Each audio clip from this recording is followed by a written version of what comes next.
は何ですか。はじめましてどうぞよろしくお願いします。වතුමා ගිහිල්ලා කංකතන්තුරේදී නල්ලමා කියලා ආන නල්ලමා අර්සි ඉල්ල මාව් ඉල්ල උප්පු ඉල්ල නල්ලමා රද්ද මොකද ලක්ෂණ ගන්න බලපන් උඹ ගාපන් නැෂුනා ෂයිව චපලා ගියා සුදුන බඩව දෙලිලා උඹ ගෙන ගියා හැදමයි උප්පු ඉල්ල ඔන්නුමිල්ල දැන් මොනවත් නැහැ ඒක නිසා ලුණු දෙන්න බැරි නම් බෑ කියන එක පිළිගන්න මේ ඉතිහාසයේ ඉඳන් සුද්ධ ගහන වෙලාවේ උඩරට ඌව වෙල්ලස්ස අල්ලන වෙලාවේ දකුණේ මිනිස්සු ගියේ උඩට ලුණු අරගෙන හැම නායකම මේ විදිහට හෙලිකොප්ටර් එකේ එක හෙලිකොප්ටරයක් කරා. අපි පිළිගන්නවා. පාරේ යනකොට කාර් දෙක තුනක් කරගෙන යනක පිළිගන්න පුළුවන් කර සභාපතිතුමනි. එක කාර් එක හුලං ගියොත් අනිත් කාර් එකට නගින්න පුළුවන්. උඩින් යනකොට හෙලිකොප්ටර් තුනක් කරගෙන යනකොට එකක ප්‍රශ්නයක් ඔය අනිත් එකට පනින්නද? පනින්න වෙන්නේ බිමට මතක තබා ගන්න. මේ රටේ මහජනගේ ධනෙ කෝටි ප්‍රකෝටි ගණන් නාස්ති කර පාලක කණ්ඩායම. සමහර ළමයි ලියන ගම මල්ලා පැනලා වටෙත් බලලා මන් දිහාද බලන්න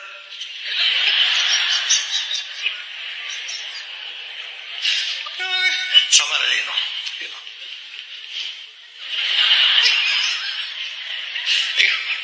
සියල්ල කෙරියවක තියෙනවා ලියන ගම මගුල ඉවර වෙන්නේවත් නැහැ මං වෙනුවෙන් රුපියල් 100ක් වෙන් කරන්න. මම හැමෝගෙම ඉල්ලන්නේ එකම එක රුපියල් 100ක් මගේ මැතිවරණ ව්‍යාපාරයට ලබා දෙන්න. ඔබ යාචකයෙක් වෙන්න පුළුවන්, වෘත්තීයවේදියෙක් වෙන්න පුළුවන්, ලිපිකරුවෙක්, ගුරුවරයෙක්, ධනකුවරයෙක් වෙන්න පුළුවන්. ඒක ඇතුලේ ගලකුත් තියෙනවා. දැන් ගල කැපුවේ කවුද දන්නේ නැහැ. අනිල් වෙන්නේ.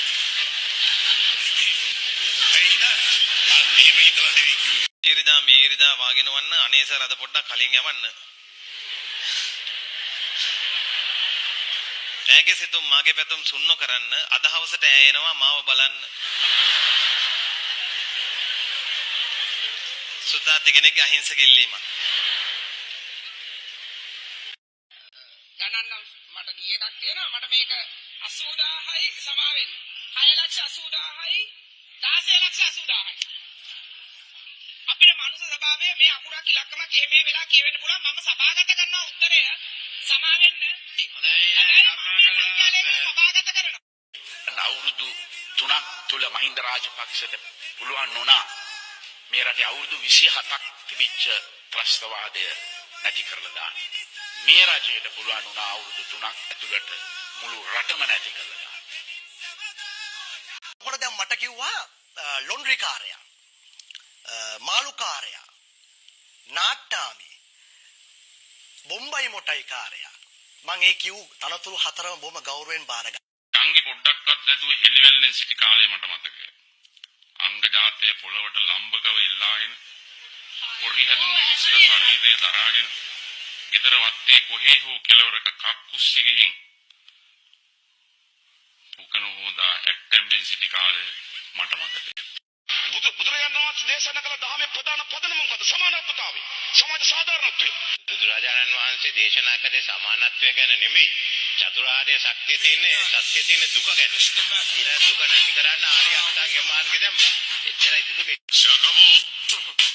එනවා ඒක කියපු හැටි ගහන්න එන වල්ලාලිය එතනම නතර වෙනවා. අලන්තර කායික පාර රබ්බුක බිහසහ බින්සි. ඒක කිව්ව හැටි අර හානි කරන්න එන අලියා එතනම නතර වෙනවා. අවුරුද්ද මම අහන්නේ චූටි ප්‍රශ්නේ. ඔයගොල්ලෝ කවදා හරි දැකලා තියෙනවද වල්ලාලියේ තට්ටු දෙකේ එකට ගහලා තියෙනවා. තට්ටු දෙකේ වල වලට අලි ගහලා තියෙනවා දැකලා තියෙනවා. තට්ටු දෙකේ වල වලට ගහන්නේ නැහැ නේ. ඇයි ඒ? අලි ඇයි මේ කපරාරු කොමද පිටි වලටම ගහන්නේ? අලි ගහන්නේ පහල පන්තියේ. එතන තියෙන්නේ පන්ති ප්‍රශ්නේ. එතුමල්ලා ඒ කාලේ අපේ අණ්ඩදායකේ ඉඳන් ගණන් කිව්වනේ යට ඇඳුමේ ඉඳන්. මට ඒ දණ්ඩවැයක ඔබේ අපි එනකොට භාණ්ඩාගාරේ සංචිත ඩොලර් මිලියන 20ක් නැතුව තිබුණා. දැන් අම්මා පාල්ලා තියෙනවා ඩොලර් මිලියන 6190. මිලියන කරමදි වගේ. මිලියන 20ක් නැති තැනක 6190ක් ගත්තට පස්සේ නිකන් උළු කැට දෙකක් තුනක් පහළට වැටෙන ගහන්න එපා හත් පිලා වේ ගාල්ලේ අපේ අප්පුඩියා. ආම්ද්‍රෝ ගංජා ගහලා තියනවද? මොනවා පිස්සුද මම ගංජා හරද ඈ ඔය කතාව උතන මම වදලා ගන්නේ නැති ආම්ද්‍රෝ කියනවා. නෑ මම ගංජා ගහලත් නෑ ගංජා තිබ්බට මම කියන්නේ නීතිගත කළා මේවා රණී ඇයි මෙච්චර බය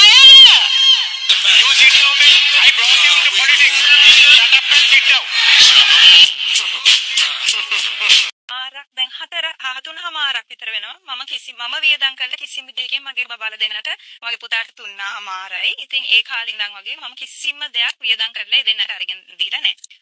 මම ඇත්ත කියන්න ඕන නිසා මම ගිය අවුරුද්දේ කුර්තා බ්ලවුස් එකක් ගත්තා. ඊට අමතරව මමත් ඇත්තටම වියදම් කරලා දැන් මේ කොවිඩ් කාලෙස එක අතකින් එක හොඳයි. අපි ෂෙයා කරගන්නවා. ඒ කියන්නේ මට ෂෙයාරින් සිස්ටම්ස් තියෙනවා. අපේ යාළුවෝ ඉන්නවා. අපි සාරි බෙදා ගන්න. අඳින පළඳින ඇඳුම් වලට විතරක් නෙවෙයි මගේ දුවට මගේ යාළුවෝ කිහිප දෙනෙක්ගෙන් ඒ කියන්නේ 3 දෙනෙක්ගේ බබාලගේ ඇඳුම් ටික එනවා. ඒතර අපේ බබාගේ ඇඳුම් ඒ කියන්නේ දුවගේ ඇඳුම් තව 4 දෙනෙක්ට විතර යනවා. පුතාගේ ඇඳුම් 3 දෙනෙක්ගෙන් ලැබෙනවා.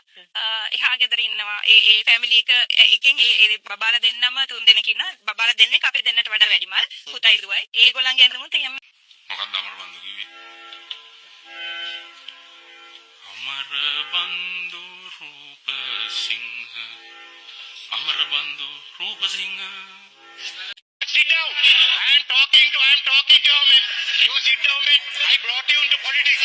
Shut up and sit down. ගිහින් මං කාරෙන් එළියට කට්ටිය වට කරලා ගැව්ව ගාන මං කාරෙන් බැස්සා. බෑලා මං පාරෙන් එහා පැත්තට ගියා. යනකොට මේ කට්ටිය ඔක්කොම ආවා. ඇවිල්ලා මට දිගට අරගෙන පහර දුන්නා. පහර දුන්නාසේ මට කරගන්න යම බාන්ස් ප්ලේස් නෙමෙයි අතු පාරට ගියා. අතු පාරේදී මං ඉරුණාට පස්සේ මේගොල්ලෝ මට හෙල්මට් එකකින් ඔලුවට තදබල ලෙස පාර දුන්නා. ඔලුවට helmet generative artificial intelligence, computing power, smarter devices, datafication, artificial intelligence and machine learning, extended reality, digital trust, 3D printing, genomics, new energy, solutions, robotic process automation, edge computing, quantum computing, virtual reality.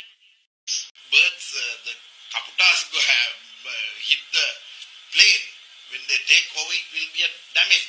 So that is the damage to the even for the yard. තෙල් gas නෙවෙයි Japan bicycle ගේන්න තිත හදලා දෙන්න. එහෙමයි රටවල් හදන්න. මම අද කියන්නම්. අපේ තරුණයෝ හරි කැමති ජපානයේ බයිසිකලයක් ගේන්න. දෙන්නේ. පොඩි කාර් එකක් ගේන්න දෙන්නේ.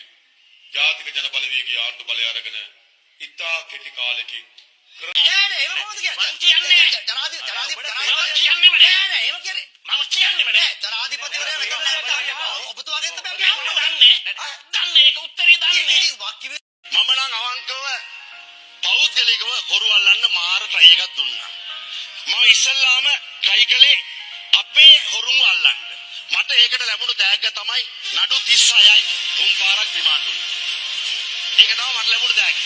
ඒක තමයි ලංකාවේ හොරු අල්ලන්න යන අයට වෙන පූර්වයේ කරපු පවක් නිසා බේරුණා.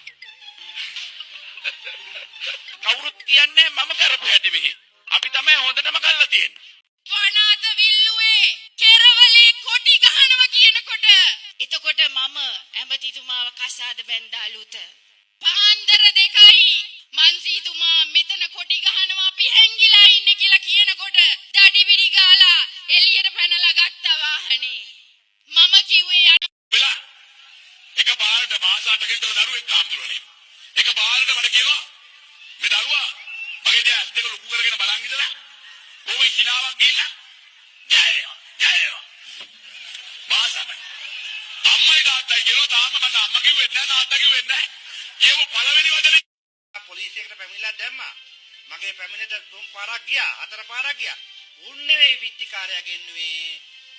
මේ විත් කොහමද දන්නව පොලිසිය කතා කරේ? පැටියෝ කොහොමද? ඔන්නම තමයි කතා. පොලිසියේ උන්ට මගේ ඉස්සරහා පැටියා කිව්වනම් ආයි මොකද්ද? මොන බම්බුවද?